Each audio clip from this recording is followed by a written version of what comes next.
Hey there, everybody. Welcome to my channel. My name is Margaret Pinard. I'm a historical fiction and fantasy author, and you're on Booktube. Now, the big surprise today is that, oh my goodness, it's pre-recorded. I have absconded from my usual location here behind me, and I'm down visiting family in California for a quick trip. So I had this in the bag to get done, and I figured I would put on a new outfit, same hair, and do it on Sunday. So I just had a wonderful Sunday stream. If you didn't get to check it out, check out the Sunday stream where I did 2 tags in a really long time, but you can listen to it at 2 times speed.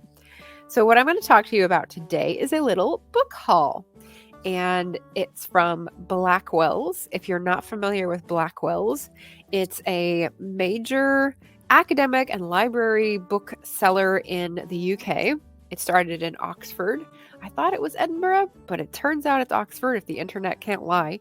And have always, had a little soft spot. They give great bookmarks. They have no cost for shipping to the US. They are not Amazon. What's not to love? So a month and a half ago, I was feeling pretty good about progress on my book. And I don't know, life maybe. So I said to myself, I deserve a treat. So I did like a $50 book binge, and I got 5 books from Blackwells, but they took a little longer this time to come than usual, which is fine. I checked the box that said grouped together for less shipping costs, which is great because that's less packaging, right? And they all fit in one package, and it was a little longer, but it was fine. I did get my package in the end, and that's fine. So I was feeling good, book haul time. And now we're going to tell you what we got, starting with the one I already covered because I tore right into it. It's Tea and Sympathetic Magic by Tansy Rayner Roberts.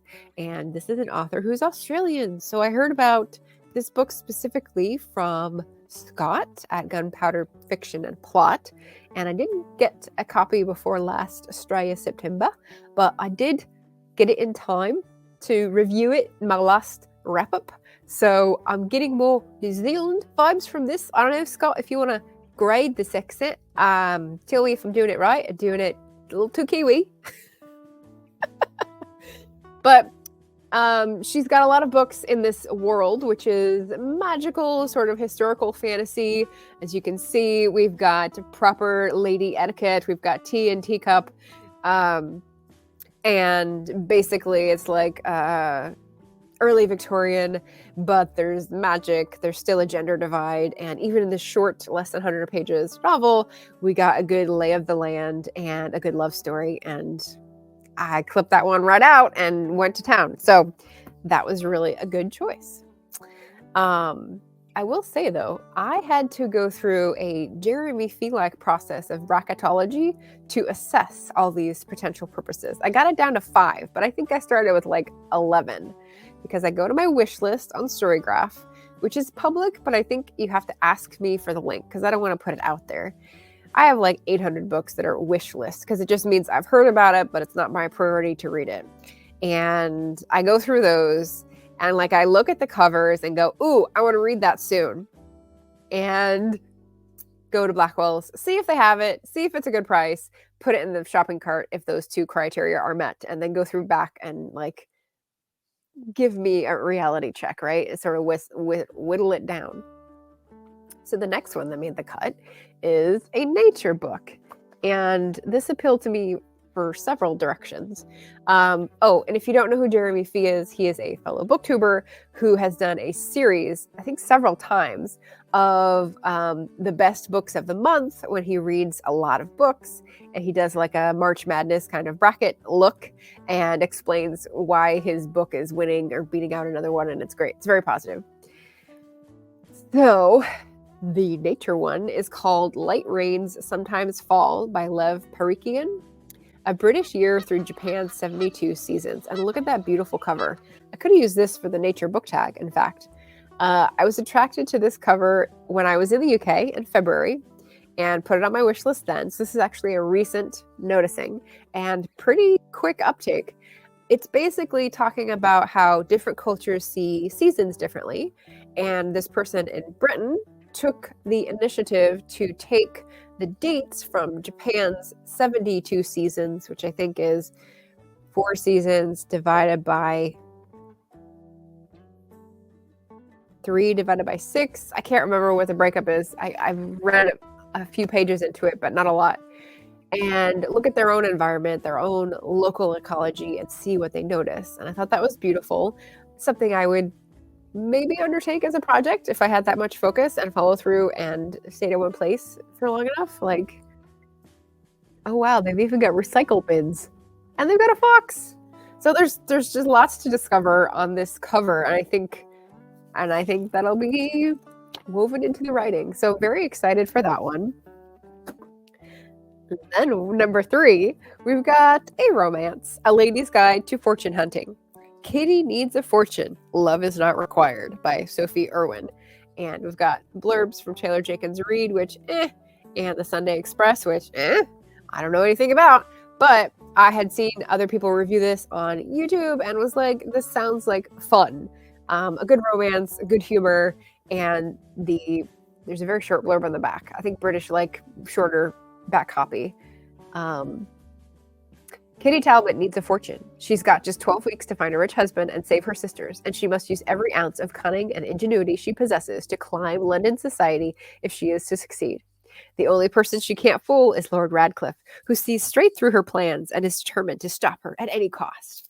There is not a day to lose, and no one, not even a lord, will stand in her way. And I think the tone is setting it up to be more like dastardly than it is, because, I mean, look at the cover. I don't think they will be like throwing hands. I think it'll be fun. So very excited about that one. Haven't read the author before. In a similar vein, we've got another romance, but it's a fantasy romance, The Unfortunate Side Effects of Heartbreak and Magic by Brianne Randall. And I have almost bought this, I think 2 or 3 times when I'm out in a bookstore, and I finally let myself buy it. So some fantasy, some magic, also involving teacups. So you can see I have a type. This one is for fans of practical magic and Gilmore Girls. The Unfortunate Side Effects of Heartbreak and Magic is a charming debut novel that explores shields we build around our hearts to retain our own magic. And, you know, that spoke to me. So, and the cover is very pretty. Very pretty. It's got what looks like a honeysuckle print on the back with like stars and like a pretty font and a teacup. Like, it's designed for me. So excited about that one. And then this is probably like the instigator. So I read a review of Clear in my email of reviews from Audiophile magazine. So I read about the audiobook version, and it caught my attention because guess what it's about, guys? Clear by Karis Davis, I'm guessing is how to pronounce it, is about the clearances, but 20 years later than the clearances in the Keening. So it's related but adjacent to the subjects that I treated in my trilogy, Remnants. Let me read you. Oh, not the back, because that's blurbs. 1843. On a small island off the north coast of Scotland, Ivor, the sole occupant, leads a life of quiet isolation until the day he finds a man unconscious on the beach below the cliffs. The newcomer is John Ferguson, an impoverished church minister sent to evict Ivor and turn the island into grazing land for sheep. Unaware of the stranger's intentions, Ivor takes him into his home, and in spite of the two men having no common language, a fragile bond forms between them. Meanwhile, on the mainland, John's wife, Mary, anxiously awaits news of his mission. So what it leads me to believe with that snippet is that we're going to get a sort of even weighing of the sides. It's an impoverished church minister. I never know whether to call them a rector or a vicar or a pastor or a priest. That's one of the things I always trip over in writing about the British clergy. Anyway, Clear, and it's talking about sort of the Shetlands and the Orkney Isles, so the other side of Scotland from Argyll. But I just thought, oh my gosh, someone else is writing about it. That's so cool. A little side eye there. So yeah, also a shorter book, but it promises to be quite dramatic. So That is my balanced book haul. We've got 2 magic, 2 romance, 1 nature, and 1 sort of history, literary thriller. Um, so that's like a perfect balance for me. That's delicious and nutritious, part of a complete balanced breakfast, along with juice, karma, loose leaf paper, a Mars bar, a nickel, an opal, a pumpkin, rope, sunglasses, tiramisu, an umbrella. I can't remember. Anyway, I'm playing off of a game that we just had on our Sunday stream, and if you're curious, click on the link to go see that stream where I did the tags. In other words, we're done with our book haul. Have you found new books that you are excited to read? Do any of these sound like they would be up your alley? Let me know down in the comments, and I'll see you again soon. Bye, everybody.